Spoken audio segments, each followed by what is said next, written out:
વાહ બાપુ. અને કોઈ પણ જગતમાં જેટલા પણ સમૂહો રહે છે બધામાં સારી નરસી બધી બાબતો હોય છે બાપુ.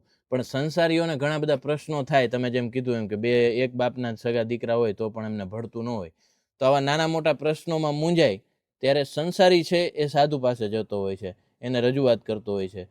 પણ સાધુ જગતમાં પણ ક્યાંક એવું થતું હોય કે સંપત્તિ માટે, સત્તા માટે, લાલસા માટે ઝઘડાઓ થતા હોય. અને મેં સમાચાર જોયેલા કે આપના સેવકે જે આપને જમીન અર્પણ કરેલી એ આપે એમને પરત કરી દીધી. તો આપ જ્યારે આ બાબતમાં આ પ્રશ્ન છે તો તમે શું સૂચન કરવા માંગશો? સાધુ જગતમાં આવા બનાવો જે બને છે એમાં શું ધ્યાન રાખવું જોઈએ? એ નિંદનીય છે. જી. સાધુ તો ત્યાગનું સ્વરૂપ છે ને, ત્યાગ બતાડે એ સાધુ છે ને. આવું જ્યારે જ્યારે થાય છે ત્યારે અમને પ્રભુ દુઃખ લાગે છે, અને અમને પણ એમ લાગે છે કે આ ધર્મ કઈ તરફ વળી રહ્યો છે. જો સાધુ જ આવી રીતે કરે તો સમાજને શું ઉપદેશ આવશે?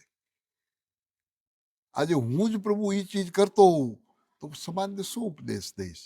આજે તમે કીધું છે કે આજે મિલકત માટે જે કરતા હોય છે, લડતા હોય છે સાધુ, તો પ્રભુ એ સમાજને ખોટો મેસેજ છે.